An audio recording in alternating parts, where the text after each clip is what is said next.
Hello दोस्तों। तो आप सभी को अपना चैनल सुजय पाठक जी में आपका स्वागत है। और आज हम लोग सेट नंबर 6 चलेंगे। पीछे के 5 वीडियो डाला जा चुका है, उसे जाकर ज़रूर आप लोग देखें और अपना अपना प्रतिक्रिया दें कि कैसा लगा वीडियो। और लाइक करते जाएं, सब्सक्राइब करते जाएं।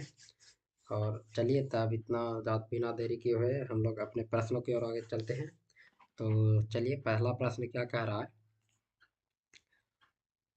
पहला प्रश्न आ गया। पहला प्रश्न क्या कह रहा है कि सूची 1 को सूची 2 से मिलाना है। ठीक है, एक तरफ मस्तिष्क का भाग का नाम लिखा गया है और उसके कार्यों का वर्णन है। ठीक है, तो उसको मिलाना है कि कौन सा मस्तिष्क कहाँ कौन सा कार्य करता है। ठीक है, तो क्या लिखा हुआ है कि प्रमस्तिष्क का कौन सा कार्य होता है इसमें। तो प्रमस्तिष्क का क्या कार्य होगा।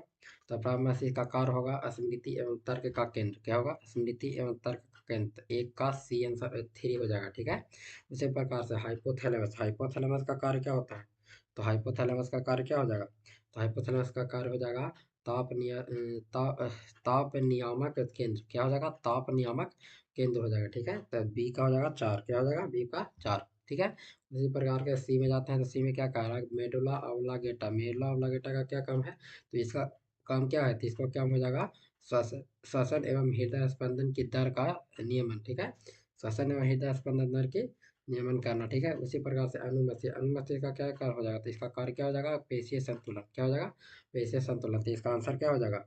तो ए का 3 बी का 4। ठीक है, तो ए का 3 बी का 4 दो जगह है। तो सी का क्या हो जाएगा, 2। सी का 2, तो सी का 2 क्या है, 4 हो। तो इसका आंसर क्या हो जाएगा, ऑप्शन नंबर डी इसका आंसर हो जाएगा। ठीक है, चलिए इसको में जान लेते हैं कि किस चीज़ का कौन कितना क्या क्या कार्य है। ठीक है, तो देखते हैं। तब प्रमस्तिष्क जो है वह स्मृति एवं तर्क के साथ साथ बुद्धि का केंद्र भी होता है। ठीक है, प्रमस्तिष्क जो होता है वो बुद्धि का केंद्र भी होता है। ठीक है, प्रमस्तिष्क जो यह अग्र मस्तिष्क का सबसे बड़ा भाग होता है। ठीक है, आगे वाला मस्तिष्क का ये सबसे बड़ा भाग होता है प्रमस्तिष्क। ठीक है, उसी प्रकार से आगे चलते हैं। तो हाइपोथैलेमस हाइपोथैलेमस जो शरीर के ताप, भूख, प्यास, स्नेह, घृणा, नींद आदि का नियंत्रण करता है। ठीक है, साथ ही इसका ये भी काम है कि वसा तथा कार्बोहाइड्रेट का उपापचय भी करता है, उपापचय नियंत्रण भी करता है। ठीक है, चलिए मेडुला ऑब्लांगेटा का कार्य क्या हो जाएगा। तो श्वसन की लय या हृदय स्पंदन दर या छींकना, खांसना, उल्टी आदि पर नियमन करना। ठीक है, मैंने नियंत्रित करता है इस सबको। ठीक है, फिर उसी प्रकार से अनुमस्तिष्क का क्या काम है। तो गमन करना या खेलना, कूदना, बैठना आदि को पेशियों की स्थिति का नियंत्रण करता है। ठीक है, खेलने कूदने के लिए जो पेशियों का स्थिति होता है उसका नियंत्रण कौन करता है। तो अनुमस्तिष्क करता है। ठीक है, चलिए उसी प्रकार से आगे चलते हैं। तो अगला क्वेश्चन क्या कह रहा है। अगला क्वेश्चन कह रहा है प्रोकैरियोटिक कोशिका की साइटोप्लाज्मिक झिल्ली किससे बनी होती है। प्रोकैरियोटिक कोशिका की साइटोप्लाज्मिक झिल्ली किससे बनी होती है। तो किससे बनी होती है। तो ये बनी होती है फास्फोलिपिड से। किससे बनी होती है, फास्फोलिपिड से बनी होती है। ठीक है, चलिए तो अगला क्वेश्चन क्या कर रहा है, आगे की ओर चलते हैं। तो अगला क्वेश्चन क्या कर रहा है। अगला क्वेश्चन कह रहा है कि मांसपेशियों के संकुचन और विश्राम के लिए कौन सा खनिज महत्वपूर्ण होता है। मांसपेशियों के संकुचन तथा विश्राम के लिए कौन सा खनिज महत्वपूर्ण होता है। तो कौन सा होता है। तो इसका आंसर हो जाएगा क्या, कैल्शियम। क्या हो जाएगा, कैल्शियम। कैल्शियम जरूरी होता है। ठीक है, चलिए आगे की ओर चलते हैं। तो अगला क्वेश्चन क्या कह रहा है। अगला क्वेश्चन कहता है कि किस जगत में ऐसे जीव शामिल हैं जो स्वपोषी और बहुकोशिकीय होते हैं। जो स्वपोषी भी और बहुकोशिकीय होते हैं। तो किसमें होगा, तो ये पादप जगत में होगा। कौन सा जगत में होगा, पादप जगत में स्वपोषी और कुछ कहते हैं बहुकोशिकीय। अच्छा, इसमें अगर पूछ दे कि स्वपोषी किसे कहते हैं तो क्या कह दीजिएगा। तो स्वपोषी किसको कहा जाता है। तो स्वपोषी जो सूर्य के प्रकाश या पानी या कार्बन डाइऑक्साइड का उपयोग करके प्रकाश संश्लेषण के माध्यम से अपना भोजन तैयार करता है। ठीक है, जो सूर्य के प्रकाश से भी भोजन तैयार करता है। ठीक है, स्वपोषी कहा जाता है। बहुकोशिकीय किसको कहता है। तो कई कोशिकाओं के बने हुए जैसे ऊतक या अंगों को बहुकोशिकीय कहा जाता है। ठीक है, चलिए तो आगे की ओर चलते हैं। तो अगला क्वेश्चन क्या कह रहा है कि हमारे शरीर में थाइमस ग्रंथि कहाँ स्थित रहता है। अब हमारे शरीर में थाइमस ग्रंथि कहाँ स्थित होता है। तो ये होता है हमारे शरीर में हृदय में छाती में कहाँ पर है। ऊपरी छाती की ओर। कहाँ, ऊपरी छाती में स्थित होता है। कहाँ होता है, ऊपरी छाती में स्थित होता है। चलिए तो आगे क्यों चलते हैं। अगला क्वेश्चन क्या कह रहा है। अगला क्वेश्चन कह रहा है कि डीएनए में कितने नाइट्रोजनी क्षार पाए जाते हैं। डीएनए में कितने नाइट्रोजनी क्षार पाए जाते हैं? तो 4 नाइट्रोजनी क्षार पाए जाते हैं। कितने पाए जाते हैं? 4 पाए जाते हैं। अच्छा, कौन-कौन पर पूछ दे तो क्या होगा? तो एडेनाइन, थाइमिन, साइटोसिन और गुआनिन, ठीक है? एडेनिन, थाइमिन, साइटोसिन और गुआनिन, यह 4 क्षार पाया जाता है, ठीक है? चलिए आगे को चलते हैं। तो अगला क्वेश्चन क्या कह रहा है कि निम्नलिखित में से कौन सा तत्व परमाणु ईंधन की श्रेणी में नहीं आता है? निम्नलिखित में से कौन सा तत्व परमाणु ईंधन की श्रेणी में नहीं आता है? तो यूरेनियम आता है, ये तो सही है। प्लूटोनियम ये भी आता है, थोरियम ये भी आता है, लेकिन कैडमियम नहीं आता। क्यों? तब इसका आंसर क्या हो जाएगा? बी हो जाएगा। इसका आंसर हो जाएगा, ठीक है? क्या हो जाएगा इसका आंसर? तो इसका बी आंसर हो जाएगा, ठीक है? चलिए आगे की ओर चलते हैं। तो अगला क्वेश्चन क्या कह रहा है? अगला क्वेश्चन कहता है कि निम्नलिखित में से कौन सा रोग बैक्टीरिया के कारण होता है? निम्नलिखित में से कौन सा रोग जो है वो बैक्टीरिया के कारण होता है? तो कौन सा हो जाएगा? तो क्षय रोग जो है वो बैक्टीरिया के कारण होता है। कौन सा रोग? क्षय रोग जो होता है वो बैक्टीरिया के कारण होता है, ठीक है? अच्छा, कौन सा बैक्टीरिया के कारण होता है? तो इसका आंसर होता है माइक्रोबैक्टीरियम ट्यूबरक्लोसिस। कौन? माइक्रोबैक्टीरियम ट्यूबरक्लोसिस नामक बैक्टीरिया से होता है, ठीक है? उसी प्रकार से अगर कोई देता पोलियो, पोलियो जो होता है वायरस से होता है, ठीक है? मलेरिया किससे होता है?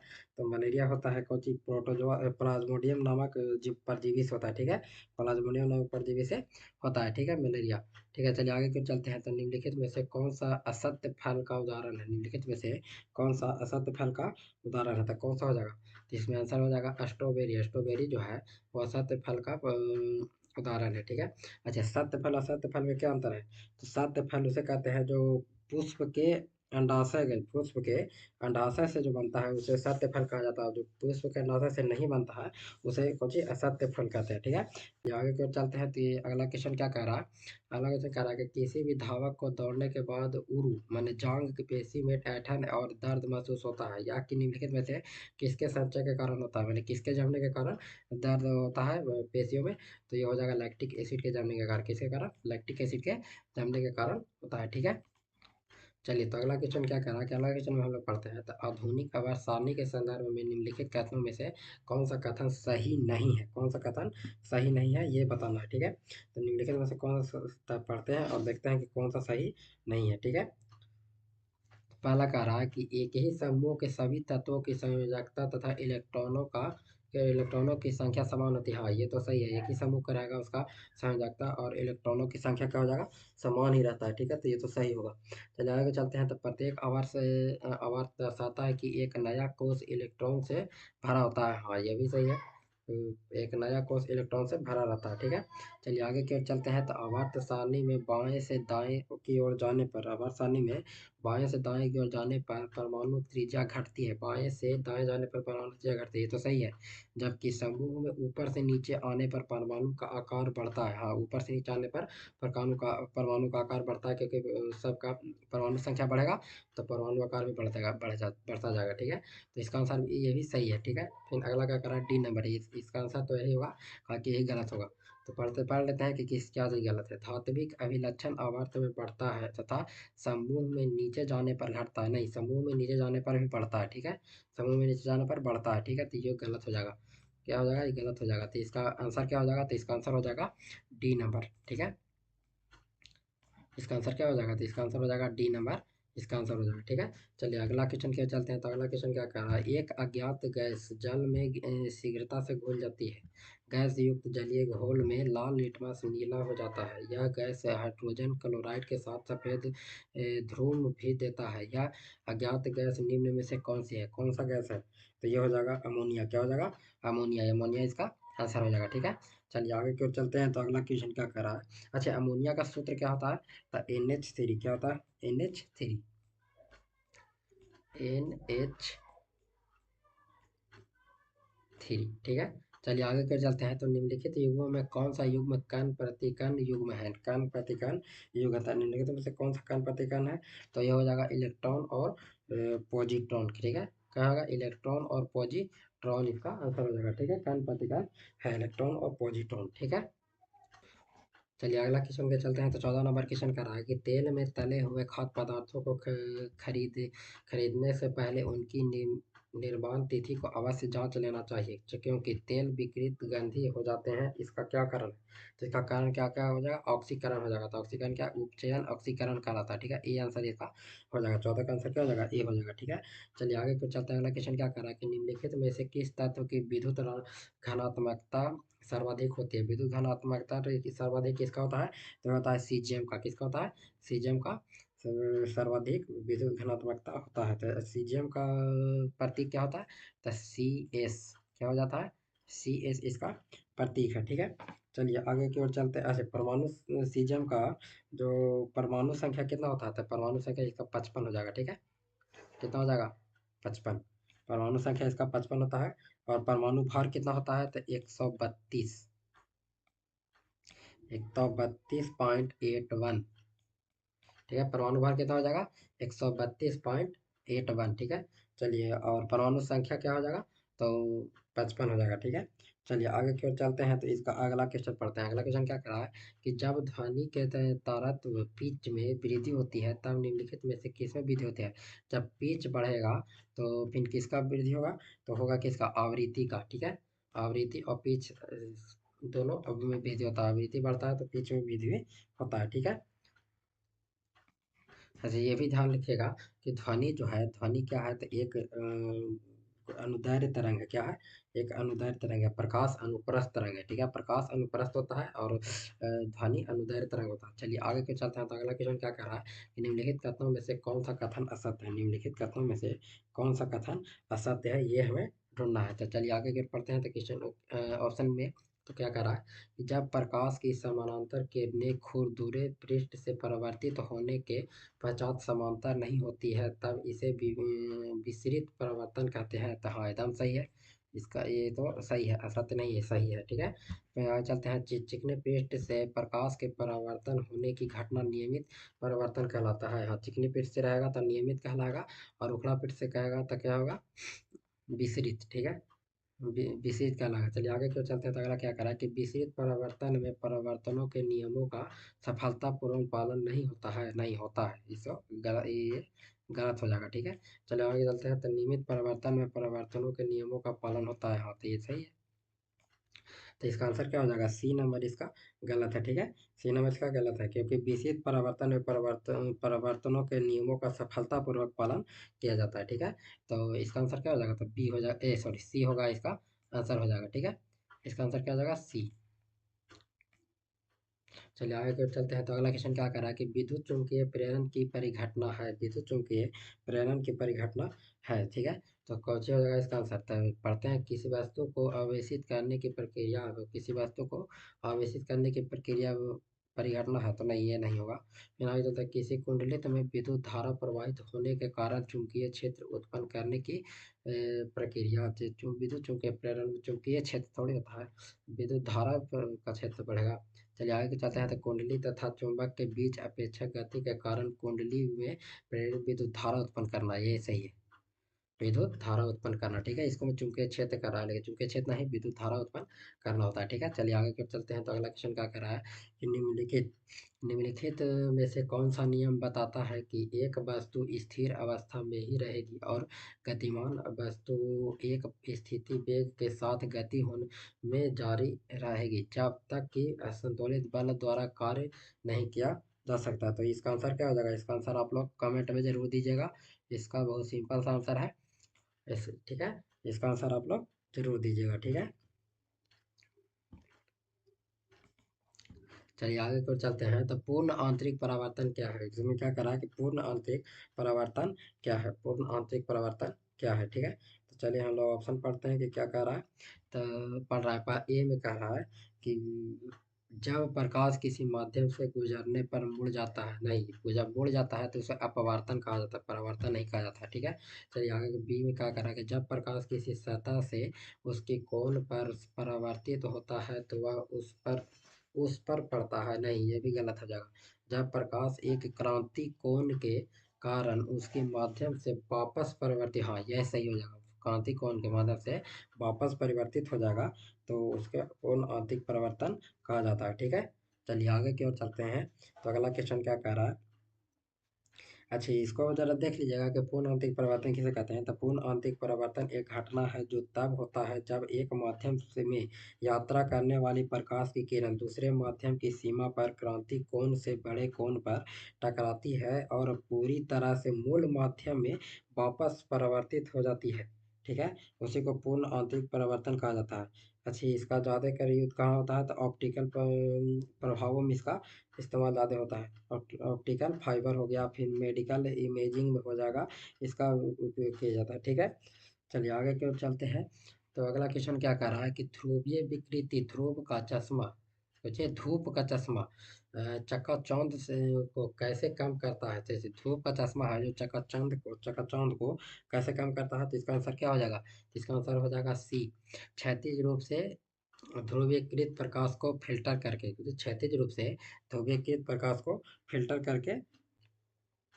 ठीक है, चलिए आगे क्यों चलते हैं। तो गैस में तापमान और दबाव के बीच क्या संबंध होता है, गैस में तापमान और दबाव के बीच क्या संबंध होता है, तो क्या संबंध होगा, जैसे जैसे तापमान बढ़ता है दबाव बढ़ता जाता है, एकदम सही है, तापमान बढ़ेगा तो दबाव बढ़ता जाएगा, ये सही है।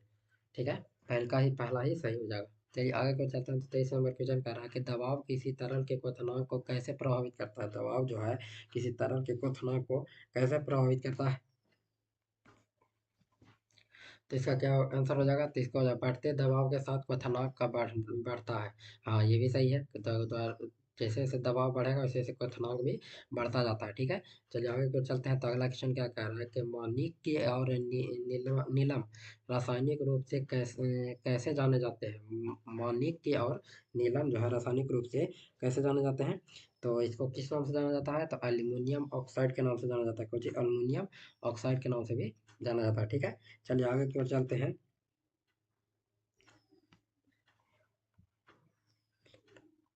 अगला क्वेश्चन क्या कह रहा है कि निम्नलिखित में से कौन सी नीतियां असंदिग्ध रूप से ब्याज दर बढ़ाने में सहायता करती है, जिससे फलस्वरूप मुद्रा अधिमूल्यन होता है, अधिमूल्यन होता है। ठीक है, तो इसका आंसर क्या हो जाएगा, तो इसका आंसर हो जाएगा कि क्या हो जाएगा, तो इसका आंसर हो जाएगा संकुचनकारी मौद्रिक नीति और विस्तारकारी राजकोषीय नीति। ठीक है, संकुचनकारी मौद्रिक नीति और विस्तारकारी राजकोषीय नीति। ठीक है, तो इसका आंसर डी हो जाएगा। ठीक है, चलिए आगे कर चलते हैं। तो अगला क्वेश्चन कह रहा है 26 नंबर क्वेश्चन कहता है कि सरकार द्वारा व्यय में कमी के कारण निजी निवेश व्यय में संकुचन को क्या कहते हैं, निजी निवेश व्यय में संकुचन को क्या कहा जाता है, तो ये कहा जाता है निजी निवेश में निजी निवेश का बहिर्गमन, क्या कहता है, निजी निवेश का बहिर्गमन। ठीक है, तो इसका आंसर क्या हो जाएगा, तो ए नंबर इसका आंसर हो जाएगा। ठीक है, चलिए आगे को चलते हैं कि मिश्रित संदर्भ अवधि के आधार पर मासिक प्रति व्यक्ति उपभोक्ता व्यय के संदर्भ में गरीबी के परिकल्पना की सिफारिश किसके द्वारा की गई थी, गरीबी में परिकल्पना की सिफारिश किसके द्वारा किया गया था, तो 27 नंबर का आंसर क्या हो जाएगा, 27 नंबर का क्या हो जाएगा, तो फिर दांडेकर समिति द्वारा, किसके द्वारा किया गया था, तो दांडेकर समिति के द्वारा किया गया था। ठीक है, चलिए आगे को चलते हैं। कैस्पियन सागर में गिरने वाली यूरोप की सबसे लंबी नदी कौन सी है, तो कैस्पियन सागर में गिरने वाले यूरोप की सबसे लंबी नदी कौन है, तो बोल्गा नदी है। कौन सा नदी है, बोल्गा नदी है यूरोप की, जो कैस्पियन सागर में गिरने वाली सबसे लंबी नदी है।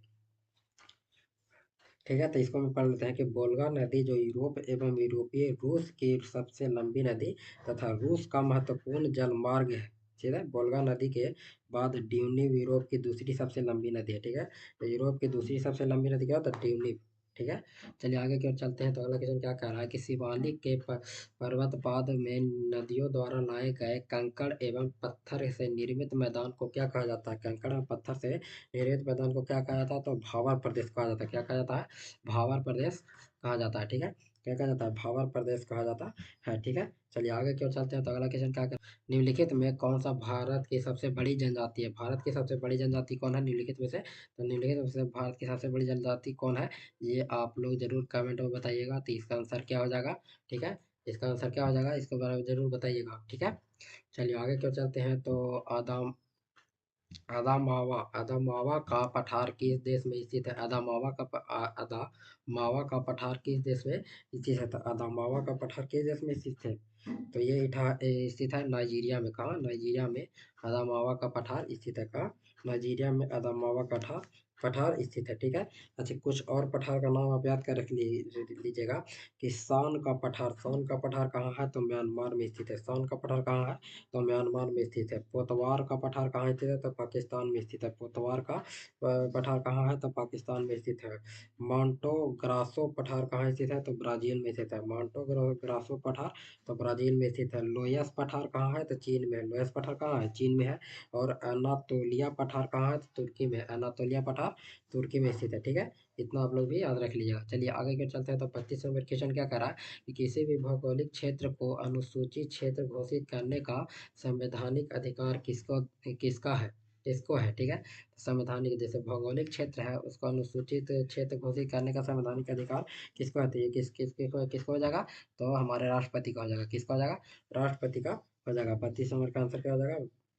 32 नंबर का आंसर क्या हो जाएगा? तो बी हो जाएगा। ठीक है। चलिए आगे क्यों चलते हैं। तो अगला क्वेश्चन क्या कर रहा है? 33 नंबर क्वेश्चन कर रहा है कि भारतीय संघवाद को सहकारी संघवाद किसने कहा था? भारतीय संघवाद को सहकारी संघवाद किसने कहा था?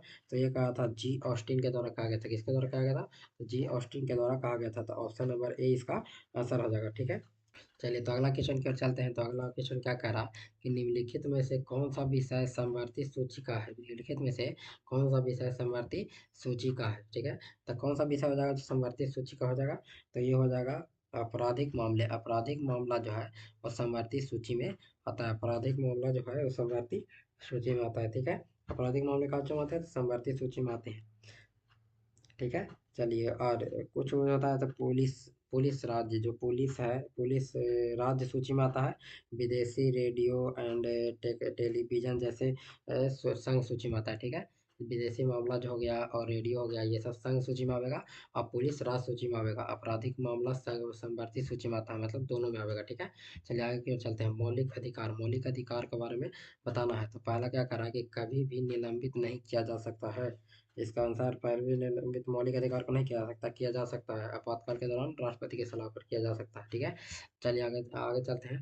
तो बी नंबर क्या कहा? प्रधानमंत्री के निर्देश से निलंबित हो सकते हैं। प्रधानमंत्री के निर्देश से निलंबित होगा नहीं। प्रधानमंत्री के निर्देश से निलंबित किया जा सकता है तो नहीं, ऐसा नहीं है। प्रधानमंत्री के निर्देश से नहीं, राष्ट्रपति की इच्छा पर निलंबित हो सकता है। हाँ ये है, राष्ट्रपति की इच्छा पर निलंबित हो सकता है। तो इसका आंसर क्या हो जाएगा? नहीं नहीं नहीं, ये भी नहीं होगा। क्या होगा? इसका भी नहीं, राष्ट्रपति के पर नहीं। लेकिन यहाँ ऑप्शन नंबर जो डी दिया हुआ है वो सटीक बैठेगा कि आपातकालीन स्थिति में निलंबित किया जा सकता है। आपातकाल की स्थिति में निलंबित किया जा सकता है। इसका डी नंबर आंसर सही हो जाएगा। ठीक है। चलिए आगे को चलते हैं। तो भारतीय संविधान को बनाने हेतु भारतीय संविधान सभा के कुल कितने अधिवेशन हुए थे? भारतीय संविधान को बनाने हेतु भारतीय संविधान सभा के कुल कितने अधिवेशन हुए थे? तो ये हुए थे 12 अधिवेशन। कितना हुआ था? 12 अधिवेशन किया गया था। ठीक है। कितना किया गया था? 12 अधिवेशन किया गया था। ठीक है। अच्छा, संविधान को बनाने में कितना समय लगा था? तो 2 वर्ष 11 महीना 18 दिन का समय लगा था। कितना लगा था? 2 वर्ष 11 महीना 18 दिन का समय लगा था। संविधान कब लागू हुआ था? तो कब लागू किया गया था? 26 जनवरी 1950 ईस्वी को लागू किया गया था। कब किया गया था? 26 जनवरी 1950 ईस्वी को लागू किया गया था। ठीक है। चलिए, जिसको हम लोग गणतंत्र दिवस के रूप में मनाते हैं। चलिए आगे के चलते हैं। तो संविधान को 26 जनवरी के दिन लागू करने का निर्णय क्यों लिया गया था? चलिए इसको सभी क्वेश्चन आ गया। 26 जनवरी को लागू करने के लिए क्यों निर्णय लिया गया था? तो चलिए ए नंबर पूछ रहे हैं कि कांग्रेस ने इस तिथि को 1930 में स्वतंत्रता दिवस के रूप में मान्यता दिया था। तो ये तो सही है। पहला ही सही हो जाएगा। कांग्रेस के द्वारा 1930 के लाहौर अधिवेशन में जवाहरलाल नेहरू के द्वारा कहा गया था। ठीक है। स्वतंत्रता दिवस के रूप में मनाने के लिए। ठीक है। चलिए आगे की ओर चलते हैं। तो अगला क्वेश्चन क्या कर रहा है कि निम्नलिखित कथनों पर विचार कीजिए। ठीक है। निम्नलिखित कथनों पर विचार कीजिए। तो क्या कह रहा है कि तृतीय गोलमेज सम्मेलन के विचार विमर्श की परिणति भारत सरकार अधिवेशन 1935 के परितः होने के रूप में हुई थी। तो हाँ ये तो सही हो जाएगा। ये सही है। आगे को चलते हैं। तो भारत सरकार अधिनियम 1935 ने ब्रिटिश भारत के सूबों और भारतीय रियासतों के एक संघ पर आधारित ऑल इंडिया फेडरेशन के गठन का उपबंध दिया था। एकदम किया था। एकदम सही है। ये भी सही है। तो दोनों आंसर इसका सही होता है। एक और दो दोनों इसका सही हो जाएगा, क्योंकि यहाँ सही पूछ रहा है तो एक और दो दोनों सही हो जाएगा। ठीक है। चलिए आगे की ओर चलते हैं। तो अगला क्वेश्चन क्या कह रहा है कि निम्नलिखित में से संघ संविधान समिति का अध्यक्ष कौन था? संघ संविधान समिति का अध्यक्ष कौन था? तो ये कौन हो जाएंगे? तो ये जवाहरलाल नेहरू हो जाएंगे। कौन हो जाएंगे? जवाहरलाल नेहरू हो जाएंगे। ठीक है। अच्छे, संघ संविधान की समिति के अध्यक्ष हुआ था जवाहरलाल नेहरू थे। अच्छे, नियम समिति के अध्यक्ष कौन थे? तो राजेंद्र प्रसाद। संचालन समिति के अध्यक्ष कौन थे? तो डॉक्टर राजेंद्र प्रसाद। ठीक है। प्रारूप समिति के कौन थे? तो डॉक्टर भीमराव अम्बेडकर। मौलिक अधिकारों एवं अल्पसंख्यकों हेतु सलाहकार समिति के कौन थे? तो सरदार वल्लभ भाई पटेल थे। और मूल अधिकार उप समिति और अल्पसंख्यक उप समिति, तो मूल अधिकार उप समिति के कौन होंगे? तो जेबी कृपलानी। और अल्पसंख्यक के कौन हो जाएंगे? तो एस.सी. मुखर्जी हो जाएंगे। ठीक है। फिर अगला हो जाएगा कि संघ शक्ति समिति के कौन हो जाएंगे? तो पंडित जवाहरलाल नेहरू। और प्रांतीय संविधान समिति के कौन हो जाएंगे? तो सरदार वल्लभ भाई पटेल हो जाएंगे। ठीक है। कौन सी प्रांतीय संविधान समिति के कौन हो जाएंगे? तो सरदार वल्लभ भाई पटेल। ठीक है। और ये याद रखिएगा कि मौलिक अधिकारों एवं अल्पसंख्यक हेतु सलाहकार समिति के हो जाएंगे? तो सरदार वल्लभ भाई पटेल। ये भी है। ठीक है। इसको याद आप लोग जरूर कर लीजिएगा। चलिए आगे की ओर चलते हैं। तो अगला क्वेश्चन हम लोग को क्या कह रहा है कि अगला क्वेश्चन कह रहा है कि निम्नलिखित में से किस राज्य ने चिनार के पेड़ों के संरक्षण के लिए ट्री आधार मिशन शुरू किया है? ट्री आधार मिशन किसने शुरू किया है? तो ट्री आधार मिशन जो है किसके द्वारा चालू किया गया? तो ये जम्मू कश्मीर के द्वारा किया गया। किसके द्वारा किया गया है? तो जम्मू कश्मीर के द्वारा चालू किया गया ट्री आधार मिशन। ठीक है। तथा चिनार के पेड़ के संरक्षण के लिए ट्री आधार मिशन चालू किया गया था। ठीक है। कहाँ कहाँ किया गया था? तो जम्मू कश्मीर में किया गया है। ठीक है। चलिए, किस राज्य में स्थित उधवा झील को रामसर साइट में शामिल किया गया है? उधवा झील जो है किस राज्य में है? तो ये हो जाएगा कहाँ? तो ये झारखंड में हो जाएगा। उधवा झील कहाँ है? तो झारखंड में स्थित है उधवा झील, जो झारखंड में एकमात्र जो है रामसर साइट स्थित है। ठीक है। बिहार में स्थित रामसर स्थल बहुत सारे हो जाएगा। तब बिहार में कितना हो गया? तो 6 हो गया। कितना हो गया? 6। ठीक है। उसी प्रकार से चलते हैं आगे की ओर। तब अच्छा, रामसर स्थान में सबसे ज़्यादा किसका पास है? तो तमिलनाडु के पास है रामसर स्थल के लिए। ठीक है। चलिए आगे की ओर चलते हैं। तो अगला क्वेश्चन क्या कर रहा है कि हाल ही में भारतीय सर्वोच्च न्यायालय ने भारत के 6 प्रमुख शहरों में हाथ से मैला ढोने हाथ से मैला ढोने की प्रथा पर प्रतिबंध लगा दिया है। और निम्नलिखित में से कौन सा शहर इसमें शामिल नहीं है? ठीक है। जो कहाँ कहाँ प्रतिबंध लगा दिया गया है वहाँ तो कौन सा शहर शामिल नहीं है इसको में? कौन सा हो जाएगा? तो ये हो जाएगा अपना पटना। पटना में ये नियम नहीं है लागू। ठीक है। कोई पटना नहीं है। ठीक है। अच्छा, 6 शहर कौन कौन से हो जाएंगे? तो दिल्ली, मुंबई, कोलकाता, बेंगलुरु, चेन्नई और हैदराबाद। ठीक है। दिल्ली, मुंबई, कोलकाता, बेंगलुरु, चेन्नई और हैदराबाद हो जाएगा। ठीक है। चलिए आगे की ओर चलते हैं। तो अगला क्वेश्चन कह रहा है कि हाल ही में किन 2 भारतीय शहरों को रामसर कन्वेंशन के तहत अंतर्राष्ट्रीय स्तर पर आर्द्रभूमि शहरों के रूप में मान्यता दिया है? आर्द्रभूमि शहर के रूप में किसे मान्यता दिया गया है? तो ये दिया गया है इंदौर और उदयपुर को। किसको दिया गया है? इंदौर और उदयपुर को। ऑप्शन नंबर ए इसका सही हो जाएगा। किसको दिया गया है? इंदौर और उदयपुर को दिया गया है। अच्छा, चलिए आगे क्यों चलते हैं। तो अगला क्वेश्चन क्या कह रहा है? अगला क्वेश्चन कह रहा है कि कहाँ गया? हाँ, 44 नंबर क्वेश्चन क्या कह रहा है कि किसे डोगरी भाषा हेतु साहित्य अकादमी पुरस्कार 2025 से सम्मानित किया गया?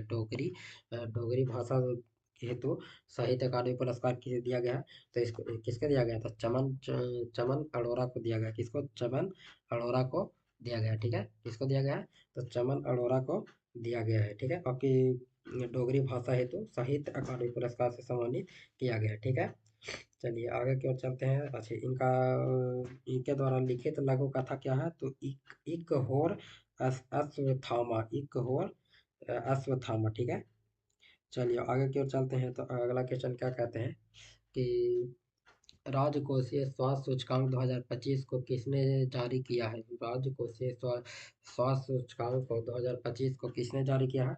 तो ये क्या है? नीति आयोग के द्वारा किया गया। किसके द्वारा किया गया है? नीति आयोग के द्वारा किया गया है। ठीक है। अच्छा, इसमें बिहार कैमा स्थान पे है? तो बिहार 13वां स्थान पे। किसमें है? बिहार 13वां स्थान पे है। ठीक है। चलिए आगे की ओर चलते हैं। 46 नंबर क्वेश्चन क्या कह रहा है कि भारत की पहली सामरिक अर्ध बैलिस्टिक मिसाइल प्रलय को गणतंत्र दिवस परेड 2025 में प्रदर्शित किया गया। इसे इस संगठन द्वारा विकसित किया गया था। तो प्रलय मिसाइल को किसके द्वारा बनाया गया था? तो ये बनाया गया था हमारा डीआरडीओ के द्वारा। किसके द्वारा? डीआरडीओ के द्वारा बनाया गया था। किसके द्वारा बनाया गया था? तो डीआरडीओ के द्वारा बनाया गया था। ठीक है, चलिए आगे की ओर चलते हैं। तो अगला क्वेश्चन क्या कह रहा है? 67 नंबर क्वेश्चन कह रहा है कि 38वां राष्ट्रीय खेल का आयोजन कहाँ किया गया है? 38वां राष्ट्रीय खेल का आयोजन कहाँ किया गया है? तो ये किया गया था उत्तराखंड में। कहाँ किया गया था?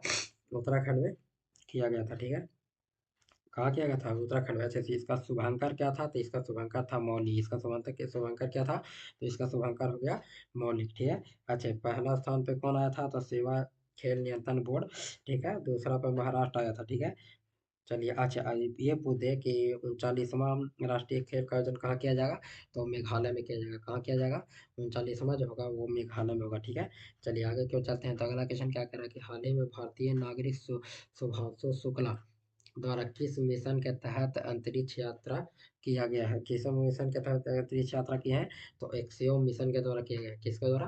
तो एक्सियोम मिशन के तहत अंतरिक्ष यात्री बने हैं वो। ठीक है, अच्छी एक्सियोम मिशन 4 इसका पूरा नाम क्या है? एक्सियोम मिशन 4, जिसके तहत शुभांशु शुक्ला सहित 4 और लोग गए थे अंतरिक्ष में। ठीक है, अच्छा किस रॉकेट का उपयोग किए थे? इसके द्वारा फाल्कन 3 रॉकेट का प्रयोग किया गया था। किसका किया गया था? फाल्कन 3 रॉकेट का प्रयोग किया गया था। ठीक है, और कितने दिनों तक? तो 14 दिनों तक वो अंतरिक्ष में रहे थे। ठीक है, चलिए आगे की ओर चलते हैं। तो अगला क्वेश्चन क्या कर रहा है? अच्छा शुभांशु शुक्ला कहाँ से है? तो यूपी से संबंधित है। कहाँ से?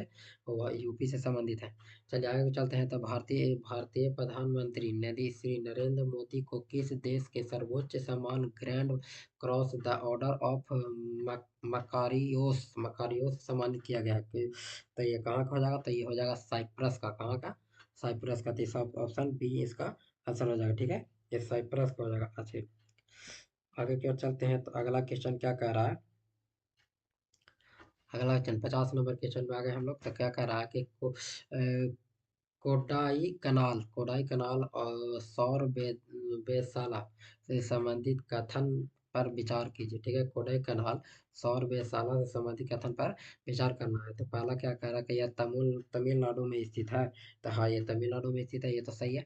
हाल ही में अंतर्राष्ट्रीय सौर सम्मेलन में इसकी 125वीं वर्षगांठ मनाई गई। हाँ, ये भी सही है, इसकी 125वीं वर्षगांठ मनाई गई है। ठीक है, तो इसका आंसर क्या हो जाएगा? 1 और 2 दोनों हो जाएगा। ठीक है, इसका 1 और 2 दोनों आंसर हो जाएगा। अच्छा इस वेधशाला को स्थापित कब किया गया था? तो इसको स्थापित किया गया था 1899 में किया गया था। कब किया गया था? 1899 में किया गया था। अच्छा अंतर्राष्ट्रीय सौर संगठन की स्थापना कब?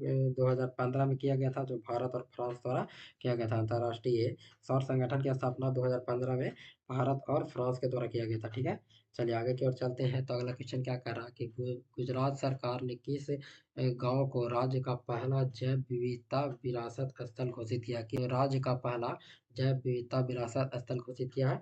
तो कौन सा गाँव हो जाएगा? तो धनेरी। क्या हो जाएगा? धनेरी इसका आंसर हो जाएगा। ठीक है, धनेरी गाँव को किया है। ठीक है, चलिए आगे क्यों चलते हैं। तो अगला क्वेश्चन क्या कह रहा है कि 52 नंबर क्वेश्चन कह रहा है कि हाल ही में भारत में वार्षिक शिक्षा स्थिति रिपोर्ट 2024 की संगठन द्वारा जारी किया जाता है। 2024 जो है शिक्षा और ये स्थिति रिपोर्ट वो किसके द्वारा जारी किया जाता है? तो ये किया जाता है प्रथम फाउंडेशन के द्वारा। किसके द्वारा? प्रथम फाउंडेशन के द्वारा जारी किया जाता है। ठीक है, किसके द्वारा? प्रथम फाउंडेशन के द्वारा किया जाता है।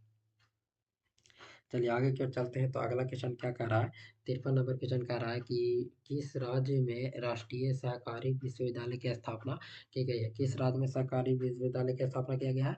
तो ये अपना गुजरात में किया गया। कहाँ किया गया है? गुजरात में किया गया है। चलिए आगे 54 नंबर क्वेश्चन कह रहा है कि किस राज्य में भारत का सबसे लंबी फ्लाई ओवर बन रहा है? किस राज्य में भारत का सबसे लंबा फ्लाईओवर बन रहा है? तो ये कौन सा राज्य में बन रहा है? तो ये बन रहा है केरल राज्य में। कौन सा राज्य में? केरल राज्य में बन गया है, बन रहा है। ठीक है, इसकी लंबाई कितनी होगी? तो 12.75 किलोमीटर होगी। ठीक है, इसकी लंबाई कितनी होगी? 12.75 किलोमीटर। अच्छा इसका नाम होगा NH66। क्या? NH66 होगा, जो केरल राज्य में बन रहा है, फ्लाई ओवर है। ठीक है, भारत का सबसे लंबा रेल ब्रिज कौन है? तो जम्मू कश्मीर में चेनाब नदी ब्रिज है। कौन है? जम्मू कश्मीर में चेनाब नदी ब्रिज है। ठीक है, चलिए आगे क्या चलते हैं। तो अगला क्वेश्चन कह रहा है कि भारत के नए उपराष्ट्रपति हेतु जनतंत्रात्मक गठबंधन एनडीए के तरफ से किस उम्मीदवार को घोषित किया गया, किसको उपराष्ट्रपति के लिए नामित किया गया है, तो ये किया गया है सीपी राधाकृष्णन को किया गया। किसको किया गया है, सीपी राधाकृष्णन को किया गया था, ठीक है, जो अब उपराष्ट्रपति बन चुके हैं, ठीक है। चलिए आगे की ओर चलते हैं। तो अगला क्वेश्चन क्या कर रहा है, अगला क्वेश्चन कह रहा है कि कर करगम कहाँ का लोक नृत्य है, करगम, करगम जो है कहाँ का लोक नृत्य है, तो करगम जो लोक नृत्य है वो कहाँ का हो जाएगा, तो ये तमिलनाडु का हो जाएगा। 56 का आंसर क्या हो जाएगा, तमिलनाडु का हो जाएगा। करगम कहाँ के है, तमिलनाडु का लोक नृत्य है, ठीक है। चलिए आगे क्यों चलते हैं। तो अगला क्वेश्चन क्या कर रहा है, अगला क्वेश्चन कह रहा है कि निम्नलिखित में से किस शहर को शाश्वत नगर के नाम से भी जाना जाता है, किस शहर को शाश्वत नगर के नाम से जाना जाता है, तो ये इटली का रोम को जाना जाता है। किसको जाना जाता है, इटली को रोम को शाश्वत नगर के रूप में जाना जाता है, ठीक है। चलिए आगे चलते हैं। तो अगला क्वेश्चन क्या कर रहा है, 58 नंबर क्वेश्चन कर रहा है कि निम्नलिखित में से कौन सा सही सुमेलित नहीं है, कि निम्नलिखित में से कौन सा सही सुमेलित नहीं है, ठीक है। तो देखते हैं कि हितेश गुलिया मुक्केबाजी से संबंधित है, तो ये तो सही है, क्योंकि मुक्केबाजी से संबंधित है। सौरभ कोठारी ये भी बिलियर्ड्स बिलियर्ड्स से समय, हाँ ये भी संबंधित है बिलियर्ड्स से। जैसे प्रणति नायक जो जिम्नास्टिक है, हाँ ये भी सही है, जिम्नास्टिक से संबंधित है। अरुण रेड्डी बैडमिंटन से नहीं, ये जिम्नास्टिक से संबंधित है, ठीक है। तो ये हमारा आंसर हो जाएगा, ये गलत है, ठीक है। अरुण रेड्डी जो है जिम्नास्टिक से संबंधित है, ठीक है। अच्छा, दिव्या देशमुख किससे संबंधित है, तो शतरंज से संबंधित है, किससे, शतरंज से संबंधित है, ठीक है। चलिए आगे की ओर चलते हैं। तो अगला क्वेश्चन क्या कर रहा है कि विश्व मौसम विज्ञान दिवस कब मनाया जाता है, विश्व मौसम विज्ञान दिवस कब मनाया जाता है, तो ये मनाया जाता है 23 मार्च को मनाया जाता है। कब मनाया जाता है, 23 मार्च को मनाया जाता है। विश्व मौसम विज्ञान दिवस कब मनाया जाता है, 23 मार्च को मनाया जाता है, ठीक है।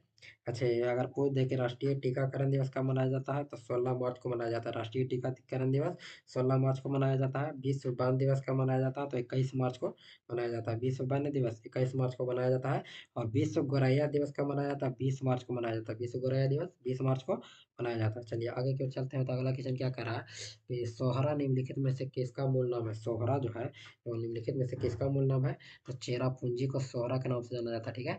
किसका मूल नाम है, तो सोहरा जो है वो चेरा पूंजी का नाम है, ठीक है। चलिए आगे की ओर चलते हैं। तो अगला क्वेश्चन क्या कर रहा है कि पूर्व पश्चिम गलियारा से सबसे पूर्वी भाग कौन सा है, पूर्व पश्चिम गलियारा के सबसे पूर्वी भाग कौन सा हो जाएगा, तो सबसे पूर्वी भाग कौन होगा, सिलचर हो जाएगा। सबसे पूर्वी भाग कौन सा हो जाएगा, तो सिलचर हो जाएगा। पूरी सबसे पूर्वी भाग सिलचर हो जाएगा। अच्छा, अगर पश्चिमी छोर पूछे तो पोरबंदर हो जाएगा। पश्चिमी छोर क्या हो जाएगा, पोरबंदर हो जाएगा, ठीक है। अच्छा, उत्तरी भाग पूछे तो श्रीनगर हो जाएगा। और दक्षिणी छोर पूछे तो कन्याकुमारी उत्तरी दक्षिण श्रीनगर और दक्षिणी पूछे तो कन्याकुमारी हो जाएगा, ठीक है। चलिए आगे क्यों चलते हैं। तो 62 नंबर क्वेश्चन क्या कह रहा है कि निम्नलिखित में से कौन सा पारिस्थितिक तंत्र का अजैविक घटक नहीं है, कौन सा जो पारिस्थितिक तंत्र का अजैविक घटक नहीं है, तो कौन हो जाएगा, तो पादप, पादप जो है पारिस्थितिक तंत्र का अजैविक घटक नहीं है, ठीक है। चलिए आगे की ओर चलते हैं। तो अगला क्वेश्चन क्या कर रहा है कि विज्ञान और प्रौद्योगिकी के लिए शांत स्वरूप भटनागर पुरस्कार द्वारा ये सम्मानित किया गया है। किसको सम्मानित किया गया है, तो किसको किया गया है, तो वैज्ञानिक एवं औद्योगिक अनुसंधान परिषद को किया गया। वैज्ञानिक और औद्योगिक अनुसंधान परिषद ऑप्शन नंबर ए को सम्मानित किया गया है, ठीक है। चलिए आगे की ओर चलते हैं। तो अगला क्वेश्चन क्या कर रहा है, 64 नंबर क्वेश्चन कर रहा है कि प्रधानमंत्री फसल बीमा योजना PMFBY किस वर्ष शुरू किया गया था। प्रधानमंत्री फसल बीमा योजना किस वर्ष प्रारंभ किया गया था, तो ये 2016 में प्रारंभ किया गया था। कब किया गया था, 2016 में प्रारंभ किया गया था, ठीक है।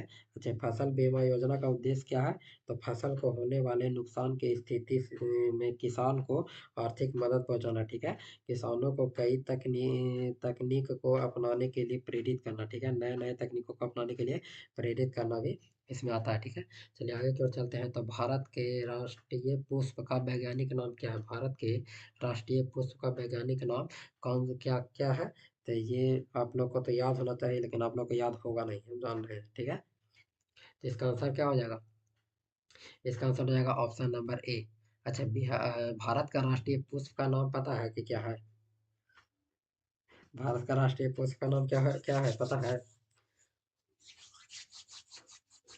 राष्ट्रीय पुष्प क्या हो जाएगा, भारत का राष्ट्रीय पुष्प कमल होगा। कमल को वैज्ञानिक नाम क्या है, तो नेलुम्बो न्यूसीफेरा, क्या है, नेलुम्बो न्यूसीफेरा के नाम से जाना जाता है, ठीक है। चलते हैं। तो अगला क्वेश्चन क्या कर रहा है कि अल्पस पर्वत किन देशों के में फैला हुआ है, अल्पस पर्वत जो है वो किन देशों में फैला हुआ है, तो ये फैला हुआ है फ्रांस, स्विट्जरलैंड, इटली, ऑस्ट्रिया, ठीक है।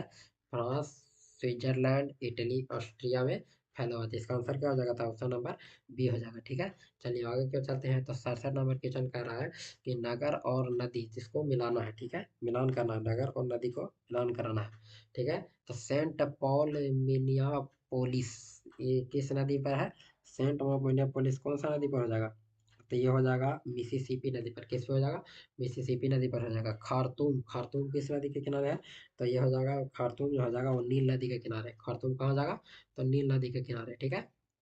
बुडापेस्ट, बुडापेस्ट किस नदी के किनारे है? तो बुडापेस्ट हो जाएगा डेन्यूब नदी, बुडापेस्ट का जो है डेन्यूब नदी के किनारे है, ठीक है। वैसे नॉम पेन पने, नॉम पेन, तो ये हो जाएगा मिकांग, किस नदी के? मिकांग नदी के किनारे है। तो इसका ऑप्शन क्या हो जाएगा? तो 3 1 3 4 1 2, 3 4 1 2 किस में है?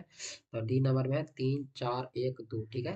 इसका आंसर क्या हो जाएगा? डी हो जाएगा, ठीक है। चलिए आगे को चलते हैं। तो बिहार में विक्रमशिला विश्वविद्यालय के संबंध में निम्नलिखित कथनों पर विचार कीजिए। बिहार के विक्रमशिला विश्वविद्यालय के संबंध में बताना है। तो क्या कह रहा है? तो इसमें पहला क्या कह रहा है कि यह बिहार के वर्तमान के बांका जिला में स्थित है। तो नहीं, ये बांका जिला में नहीं, ये भागलपुर जिला में स्थित है। तो ये क्या हो जाएगा? गलत हो जाएगा, ठीक है। कहाँ स्थित है? तो भागलपुर जिला में स्थित है। चलिए अगला को क्या करें। दूसरा नंबर, इसकी स्थापना पाल वंश के राजा गोपाल के प्रथम के द्वारा किया गया था। तो नहीं, पाल वंश के राजा गोपाल प्रथम के द्वारा इनकी स्थापना नहीं किया गया था। इसको स्थापना किया गया था धर्मपाल के द्वारा। किसके द्वारा किया गया था? धर्मपाल के द्वारा किया गया था। चलिए आगे के चलते हैं। तीसरा क्या कह रहा है कि बौद्ध धर्म का प्रज्ञान संप्रदाय यहाँ फल फूल रहा था। हाँ ये ठीक है, प्रज्ञान संप्रदाय फल फूल यहाँ रहा था, ठीक है। आगे क्यों चलते हैं। चौथा नंबर क्या कह रहा है कि यहाँ खगोल विज्ञान, तर्कशास्त्र, कानून, व्याकरण और दर्शन जैसे अन्य विषयों पर भी पढ़ाई की। हाँ ये भी सही हो जाएगा, ये भी सही हो जाएगा। तो ऐसे इसको पूछ रहा है कि उपयुक्त में से कौन सा कथन गलत है? गलत पूछ रहा है, तो गलत कौन कौन हो जाएगा? 1 और 2। तो इसका आंसर क्या हो जाएगा? ए नंबर 1 और 2 इसका गलत है, ठीक है। चलिए आगे फिर चलते हैं। तो अगला क्वेश्चन क्या कर रहा है। 69 नंबर क्वेश्चन कर रहा है कि निम्नलिखित में से कौन भूमि उत्पाद पर लगने वाले कर को इंगित करता है? भूमि उत्पाद के कर भूमि उत्पाद पर लगने वाले कर को इंगित कौन कौन करता है? कौन करता है? तो ये कौन करेगा? इसका आंसर क्या हो जाएगा? खराज, ये सही है। उग्र, ये भी सही है। उद्र, उस्र, उग्र नहीं, उस्र। और खुस्म, खुस्म जो होता है वो भूमि कर है? नहीं, भूमि खुस्म नहीं होगा, मुक्तई, मुक्तई हो जाएगा इसका आंसर, ठीक है। तो इसका आंसर क्या हो जाएगा? 1 3 4, 1 3 4 इसका आंसर हो जाएगा, ठीक है। सोचे तो भूमि उत्पाद पर लगने वाला कर कौन कौन होगा? तो खराज, उस्र और मुक्तई, ठीक है। अच्छा, खुस्म कहेगा तो खुस्म किस पर लगने वाला कर है? तो खुस्म भूमि उत्पाद पर लगने वाला कर नहीं है। यह एक कुछ है, तो धर्मनिरपेक्ष कर है, कुछ है धर्मनिरपेक्ष कर है, ठीक है। चलिए आगे की ओर चलते हैं। तो अगला क्वेश्चन क्या कर रहा है? इस सूची 1 सूची 2 को मिलाना है, जो 1857 के लिए पूछा था, ठीक है। तो बख्त खान जो थे वो कहाँ से संबंधित है? बख्त खां कहाँ से संबंधित है? तो बख्त खां दिल्ली से संबंधित है, ठीक है। वैसे मौलवी अहमदुल्ला जो थे वो कहाँ से संबंधित है? तो मौलवी अहमदुल्ला जो थे वो अवध से संबंधित है। कहाँ से? अवध से संबंधित है। चलिए कुंवर सिंह कहाँ से थे? तो ये आरा बिहार से संबंधित है। और नाना साहब कहाँ से संबंधित है? तो कानपुर से संबंधित है। कहाँ से? कानपुर से संबंधित है। तो आंसर क्या हो जाएगा? तो हो जाएगा 4 1 3 2, 4 1 3 2 कौन में है? तो सी नंबर में हो जाएगा। 4 1 3 2 इसका आंसर हो जाएगा, ठीक है। तो चलिए आगे की ओर चलते हैं। तो अगला क्वेश्चन कर रहा है, 71 नंबर क्वेश्चन कर रहा है कि भारत ट्रेड यूनियन कांग्रेस के पहले अध्यक्ष कौन थे? भारत ट्रेड यूनियन कांग्रेस के प्रथम अध्यक्ष कौन थे? तो ये थे लाला लाजपत राय। किस कौन थे? लाला लाजपत राय थे, ठीक है। कौन थे? लाला लाजपत राय थे। चलिए आगे की ओर चलते हैं। तो अगला क्वेश्चन क्या कह रहा है कि निम्नलिखित में से किसने खिलाफत आंदोलन का प्रारंभ किया था? नीचे दिए गए गुट से सही उत्तर का चयन कीजिए। तो खिलाफत आंदोलन को प्रारंभ किसके द्वारा किया गया था? तो शौकत अली ये थे। मोहम्मद अली थे। तो मोहम्मद अली भी थे। सरीतुल्ला नहीं थे, ये गलत हो जाएगा। सरीतुल्ला नहीं थे। अब्दुल कलाम आज़ाद ये भी थे, ठीक है। तो इसका आंसर क्या हो जाएगा? तो इसका आंसर हो जाएगा हमारा बी। क्या हो जाएगा? बी। 1 2 4, ठीक है। 1 2 4 जो किससे संबंधित है? तो ये थे खिलाफत आंदोलन से संबंधित थे, ठीक है। चलिए आगे चलते हैं। तो अगला क्वेश्चन क्या कह रहा है कि कांग्रेस ने कब पहली बार भारत की स्वतंत्रता का प्रस्ताव पारित किया था? कांग्रेस ने पहली बार कब भारत पर स्वतंत्रता का प्रस्ताव पारित किया था? तो ये कब किया था? तो ये 1929 में किया था। कब किया था?